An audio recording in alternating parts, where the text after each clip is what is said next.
La 92.9, Radio La Clave. Así es, seguimos haciendo el mostrador en Radio La Clave cuando ya son las 8:40. El presidente de Estados Unidos, Joe Biden, defendió su decisión de retirar las tropas de Afganistán, esto luego de 20 años de permanencia militar en ese país. Los talibanes lograron recuperar el control en Kabul, la capital, mientras cientos de personas se agolpan en el aeropuerto de la ciudad intentando que los aviones norteamericanos se los lleven. En tanto, el presidente afgano huyó para, según él, evitar un baño de sangre. Conversamos de esta situación a esta hora con Paz Milet, profesora del Instituto de Estudios Internacionales de la Universidad de Chile. Muy buenos días, Paz. Hola, muy buenos días. Muy buenos días, Paz Milet. Qué bueno poder conversar contigo hoy de tanto tema internacional que necesitamos entender o tratar de entender.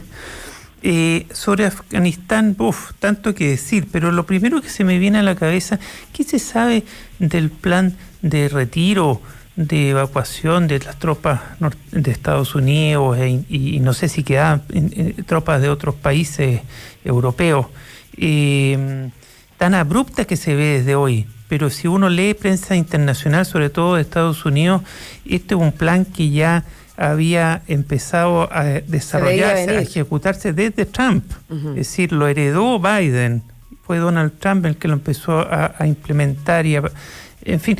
¿Qué se sabe de eso y el por qué? Bueno, aquí hay varios temas a considerar, ¿no? Este plan se había ya negociado con anterioridad durante la gestión Trump. No lo decreta Biden, sino que era un proceso que ya se iba desarrollando y que tenía una fecha específica de consolidarse. Y lo que ahora, de alguna manera, ha tenido que hacer Biden con esta crisis desatada con la llegada al poder de los talibanes, enviar nuevas tropas, pero para garantizar la salida de sus ciudadanos. Y ahí también hay tropas también de Gran Bretaña y también ciudadanos, por ejemplo, de otros países europeos, a los que se ha enviado tropa también para poder retirar. La verdad es que la razón de esto es, dice mucha vinculación con la sustentación, ¿no es cierto?, de la permanencia de tropas estadounidenses en otros territorios, librando de alguna manera una guerra que no le es propia. La razón para enviar las tropas fue inicialmente, después del atentado del 11 de septiembre del 2001, que era, ¿no es cierto?, atacar a Al Qaeda, obtener una respuesta efectiva y una guerra antiterrorista. Claro, después de las Torres Gemelas, digamos, como un contexto. Claro, el atentado de las Torres Gemelas. Y se había detectado, ¿no es cierto?, que Al Qaeda estaba en territorio afgano y ahí estaba Osama Bin Laden. Estados Unidos pide a los talibanes, ¿no es cierto?, sus antiguos aliados, a quienes ellos habían apoyado para llegar al poder y que veían como soldados de la libertad. Claro, lo habían apoyado porque los talibanes habían guerreado contra los rusos, entonces los habían apoyado, ¿no? En un contexto geopolítico mundial.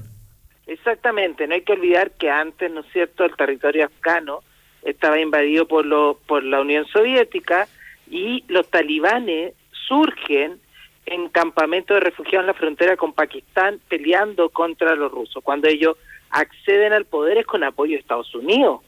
Después Estados Unidos les pide la extradición de Osama Bin Laden, ellos no aceptan, y ahí Estados Unidos dice que hay argumentos jurídicos para atacar a Afganistán. Entonces han permanecido todo este tiempo argumentando que estaban evitando el peligro de nuevos ataques contra Estados Unidos. Pero lo que se esperaba es que en 2 décadas de permanencia hubieran generado herramientas, capacidades para que los afganos autónomamente pudieran ordenarse y mantener la paz en el país, cosa que nunca se hizo efectiva y que ahora hemos visto que las capacidades generadas por Estados Unidos fundamentalmente a nivel de ejército no fueron efectivas. Los talibanes recuperaron el país muy corto plazo. Muy rápidamente, y de hecho, bueno, ahí creo que también otra cosa que vale la pena poner en contexto es esta lógica tribal de los talibanes que también hace que todo sea más complejo de entender, ¿no? O de vincularse. Aquí hay un tema fundamental, o sea, lo que se ha querido es traspasar ciertas lógicas de la democracia occidental a Afganistán, cuando es un país que fundamentalmente responde a lógicas tribales, ¿no? Y que además está muy afectado por temas como el tráfico de opio, la corrupción, ¿no es cierto?, los niveles de violencia. Entonces, las lealtades son difusas, son líquidas, hay un tránsito permanente entre distintos sectores, y por ejemplo eso llama la atención en este ejército que habían armado y que rápidamente ceden espacio en favor de los talibanes, ¿no? Bueno, y además un ejército de, entiendo, entre 200 y 300 mil hombres en armas, y los talibanes, todo indica, por lo que uno ha leído, que no son más de 70.000 hombres en armas, y es decir, teóricamente no veía cómo, pero se desintegra como una nube, ¿no? Así, con viento, y ahí irrumpen los talibanes. Ahí hay, me imagino, explicaciones militares, pero para no entrar en el tema militar, yo creo que es interesante lo que tú dices de que al extrapolar o intentar extrapolar una cultura que no tiene raíces, es muy débil, pues no se sustenta, entonces se diluye al más mínimo viento, al más mínimo soplo. Puede ser por ahí un tema cultural, no militar, porque militarmente no tenían cómo tomar el poder, ¿no? Exactamente. Bueno, el 8 de julio, recién hace muy poco, Biden había dicho que era muy difícil que los talibanes retomaran el control del poder, tratando de sustentar, ¿no es cierto?, de alguna manera esta salida. Y ni siquiera ha pasado un mes y medio de esa declaración, imagínate. Imagínate. Y bueno, la verdad es que hay una situación real de que, claro, hay un deseo de extrapolar una cultura cuando hay una sociedad que no arraiga, no interioriza esos conceptos porque tiene una lógica cultural muy distinta, un ordenamiento muy distinto. Entonces lo que se hizo durante estas 2 décadas es de alguna manera, ¿no es cierto?, manifestarse, crear espacios para una componente de la sociedad que era más pro-occidental. Se dio espacios, por ejemplo, a la mujer, que hoy han vivido un retroceso terrible. Eso te quería preguntar, dramático. Paz, en ese sentido, desde Occidente nosotros miramos esta situación con mucha inquietud y también con poca quizás profundidad de nuestra información de la lógica de funcionamiento del país, ¿no? Pero lo que sí se ve es estas 2 imágenes que irrumpen a la vista rápidamente, el peso que queda en la mujer, en los derechos de la mujer, y también todos estos afganos que están ahí en el aeropuerto queriendo salir, que se los lleven. O sea, ahí uno ve la imagen de los más pro-occidente que apoyaron de alguna manera todo este movimiento y que hoy día se sientan a la deriva, entiendo, ¿no? No solo a la deriva, los pueden matar, ¿no? No, claro, o sea, Exactamente. pero digo, la imagen que nos queda así, lo que ha corrido en las redes sociales, porque uno ve... Claro, las ganas de venganza que debe tener gente ahí, ¿no? Y pasar las cuentas, ¿no? Debe ser una cosa horrorosa lo que se está viendo el día a día. Y hay un llamado dramático de ayuda que reclama la atención de la afuera, ¿no? De lo internacional. Sí. Bueno, los que han colaborado con los occidentales claramente se ven en peligro frente a los talibanes y están diciendo, bueno, no solamente deben preocuparse por los ciudadanos de sus países que están acá, sino también por los que colaboramos con ustedes, que tenemos que salir de este país el peligro que estamos. Y el otro tema es la realidad de la mujer, que es dramática, ¿no es cierto? Porque durante estos 20 años, de alguna manera, fueron ganando espacios, posibilidades de acceder a la educación. Y hoy con el régimen talibán, todo eso experimenta un proceso, no, increíble. Ya las estudiantes, por ejemplo, fueron bloqueadas para ingresar nuevamente a las universidades. La mujer tiene que cubrirse totalmente, remitirse a su hogar, no tienen posibilidades de estudiar. Hay situación dramática de niñas que se disfrazan de hombre para poder tener alguna oportunidad, ¿no? Tienen que solamente, por ejemplo, pueden salir hacia el exterior vinculadas con alguna figura masculina que sea padre, hermano, marido. Claro, que tenga un vínculo. No pueden ejercer, ¿no es cierto?, labores profesionales, salvo hay algunas doctoras que están frente a la crisis de pandemia que se les permite trabajar, pero la situación es terrible porque durante 20 años tú pensabas que se iban a consolidar ciertos niveles de apertura de los que tú gozabas, y hoy en menos de una semana eso se vuelve a foja cero. Es que eso es lo dramático, a foja cero, y dijiste una palabra que a mí se me paran los pelos, así se me ponen de punta en un segundo, la sensación de reducirlas a su hogar. Cuando uno lee las prohibiciones, no es que te prohíban algunas cosas, es básicamente te prohíben todo. Solo por el hecho de ser mujer no tienen ninguna posibilidad de nada. O sea, nada que tenga que ver con lo social, es estar en la casa y punto. ¿no? Y además, bueno, tener una lógica de también de la incapacidad total de autodeterminarte. Entonces, ahí no, claro, nada pasa por ellas mismas, digamos. Todo pasa por un filtro masculino.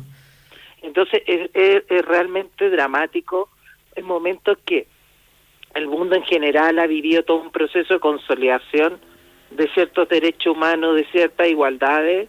Es increíble que en menos de una semana, miren, si hace una semana hablábamos de que quizás en 30 días aislaban Kabul y que después se veía la posibilidad de que tomaran el control de la ciudad. Esto fue en menos de una semana.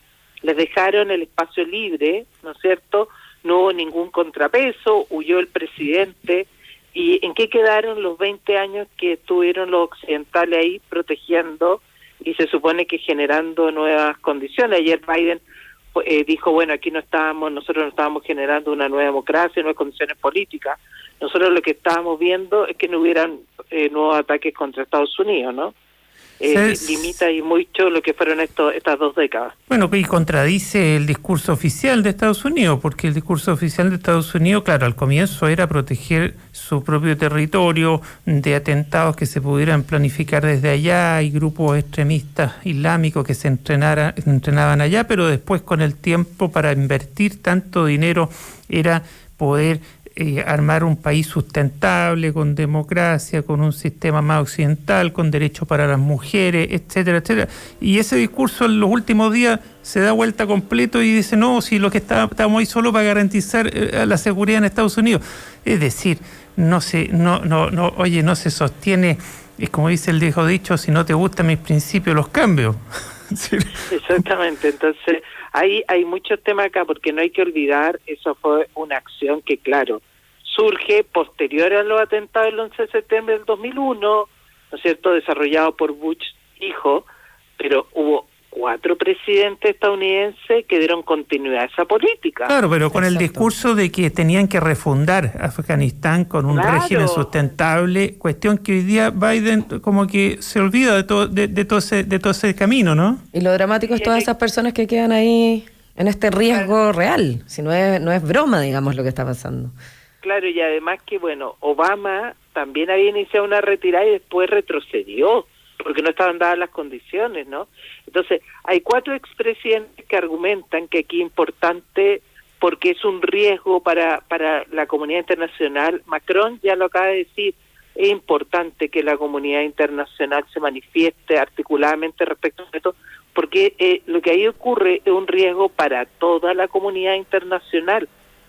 Y eso no se está valorando de manera efectiva. Claro, yo sobre eso te quería preguntar, Paz Milet, como experta, el papel estratégico ahí. Afganistán está en el centro de Asia. ¿Qué pasa con Estados Unidos, con China, con Rusia? ¿Quién puede sacar cuenta? Bueno, el mundo en general puede sacar cuentas amargas porque llega gente extremista completamente radicalizada al poder, ¿no? Y en perjuicio de muchos grupos y personas y de sus habitantes, sus mujeres. Es decir, cuentas amargas. Pero ¿hay alguien que puede sacar cuentas alegres, geoestratégicas? ¿Y qué pasa con los grandes actores de la política mundial? Yo creo que no, porque además Afganistán, si uno ve el mapa, está en una posición estratégica muy importante, sobre todo en una lógica de una narrativa, de un desarrollo del poder a nivel internacional, de la cada vez mayor importancia que, por ejemplo, tiene Eurasia como concepto, ¿no? Es geoestratégico en la proyección que, por ejemplo, quieren tener actores como Rusia, como China, ¿no es cierto? Cualquier foco de inestabilidad en esa región afecta a toda la comunidad internacional. Y además que no podemos olvidar que no solamente está ahí centrado en un tema regional. Desde Afganistán se desarrollaron actos terroristas de carácter, ¿no es cierto?, extraterritoriales, globales, ¿no es cierto?, como fue un atentado, ¿no es cierto?, en el corazón de Estados Unidos, liderado desde Afganistán. Entonces, lo que ahí está, hay un peligro a nivel global muy importante.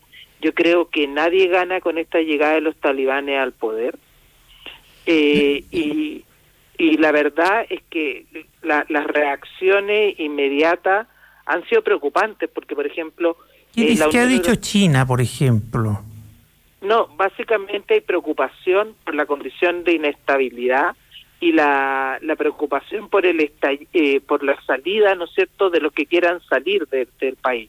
En este momento hay preocupación porque el régimen talibán garantice los derechos de los que quieren salir del país, pero respecto al escenario, ¿no es cierto?, a mediano plazo y futuro, no ha habido señales muy claras. ¿Por qué? Porque los talibanes han llegado mostrando de alguna manera una moderación en sus posiciones, diciendo, bueno, y las señales que hay de distintos analistas que de alguna manera están divididos, ¿no? Aquellos que tienen una posición más dura, y habría un sector de los talibanes que están más dispuestos a negociar con el exterior.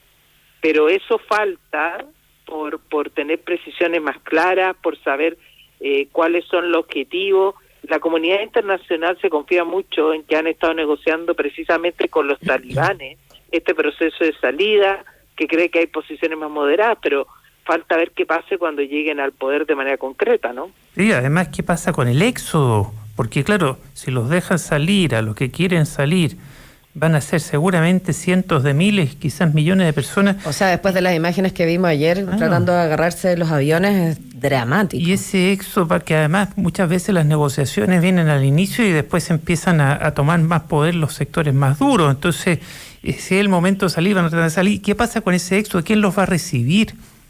Es que ese es el tema, porque, claro, hay una presión hacia Pakistán, pero también hay una expansión hacia otros países, ¿no es cierto?, de la región, incluso de Europa.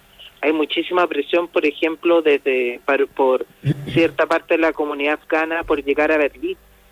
Entonces, no solamente un tema que se presente ahí a nivel regional, sino también, por ejemplo, en Europa va a haber una creciente presión migratoria que ya se vivió durante el proceso de Siria, ¿no?, y que ha permanecido. Entonces, ahí hay un tema bastante importante considerar, lo que es la presión migratoria en el actual escenario internacional, ¿no?, que no estamos viendo un periodo particularmente fácil, con la lógica de la pandemia y las consecuencias a nivel económico, social y política en algunos de los principales países a nivel mundial. No, realmente es un escenario muy, muy complejo. Y además, ¿qué pasa, por ejemplo, con la figura del presidente afgano? Huyó, dicen ahí algunos medios rusos, de una manera bastante, como comillas, lujosa, con autos, maletas, con plata en efectivo. ¿Eso qué tan real es? ¿Qué se sabe? Todavía no se sabe dónde está, porque se había dicho inicialmente que se había ido a Kazajstán, pero Kazajstán dijo que no lo habían recibido. Entonces, que no estaba en su territorio, así que no sabe ciencia cierta dónde está. Él dijo que se había ido para evitar un baño mayor de sangre, pero la verdad es que él se va después de fallar una negociación que estaba desarrollando con los talibanes para dividirse el país y convivir en el país políticamente, ¿no? Que los talibanes tuvieran control de una parte del país y él mantener control de otra parte. Cuando vio que esas negociaciones fracasaban, lo huyó. Entonces, por eso que se sustenta una declaración que hace Biden ayer diciendo Estados Unidos no puede librar una guerra que ni los propios afganos quieren librar. O sea, si no tenemos contraparte, si no tenemos un presidente, un ejército que se manifieste en contra de los talibanes, que quiera luchar contra ellos, nosotros tenemos que retirarnos. Eso es lo que dijo Biden ayer. 8:58, se nos está ya acabando el tiempo. Conversamos con Paz Milet, profesora del Instituto de Estudios Internacionales de la Universidad de Chile. Federico, una última pregunta. Sí, yo quisiera saber tu opinión, Paz Milet, sobre qué va a pasar con el islamismo radicalizado, ¿no?, el yihadismo, porque claro, trataron de establecer un emirato en un sector de Siria, Irak, y fracasaron porque la comunidad internacional, y no quiero meterme en el detalle de eso, pero la comunidad internacional lo sacó.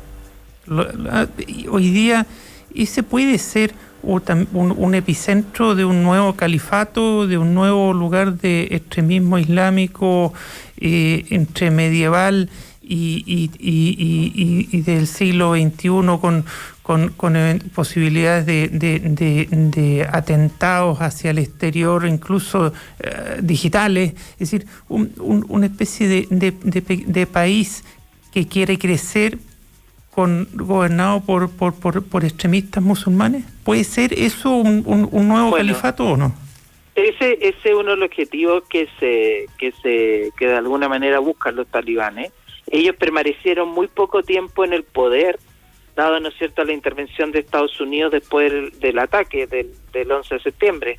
Pero sin duda, si ahora Estados Unidos y la comunidad internacional no tiene los mismos deseos de participar, ¿no es cierto?, en el control de esa proyección, sobre todo si no se desarrolla un atentado contra sus intereses más directos, puede irse generando esa estructura, sobre todo porque hay una serie de cuestionamientos que dicen que no hemos leído bien lo que ha pasado con el Estado Islámico, que hay ciertas señales de resurgimiento, de adquirir nuevas posiciones, y que la llegada de los talibanes al poder en Afganistán podría propiciar, ¿no es cierto?, la construcción de un nuevo polo de posiciones más ultra islámica y la construcción de un verdadero califato a partir de Afganistán.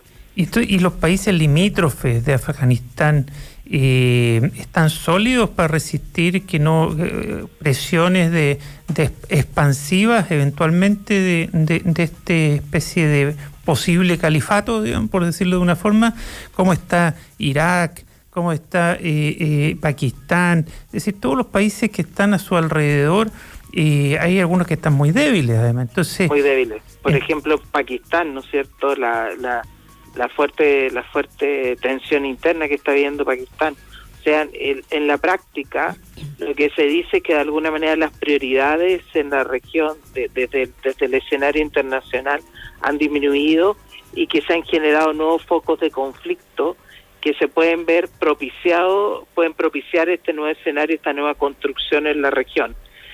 Hay muchos focos de inestabilidad, hay, ¿no es cierto?, fuertes tensiones, estados debilitados, entonces que se puede dar nuevo pie a esta construcción de una nueva estructura.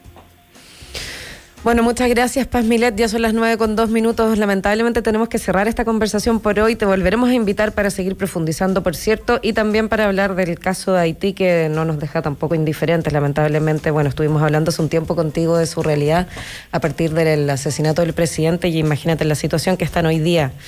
Así que nos queda pendiente Haití para profundizar y proyectar cómo pueden avanzar. Encantada, que estén muy bien, cuídense mucho. Chao. Gracias. También, gracias, Paz. Muy buen día, Paz Milet.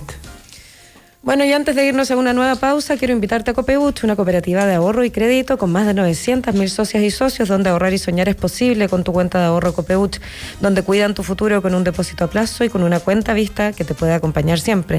Puedes conocer su oferta de productos y servicios en copeuch.cl. Copeuch, el lugar donde todos ganan. Y nosotros seguimos en el mostrador.cl, en radiolaclave.cl y en la 92.9 haciendo el mostrador en la clave. Quédate que ya volvemos con más. Estamos presentando El Mostrador en la Clave. Información con la independencia que nos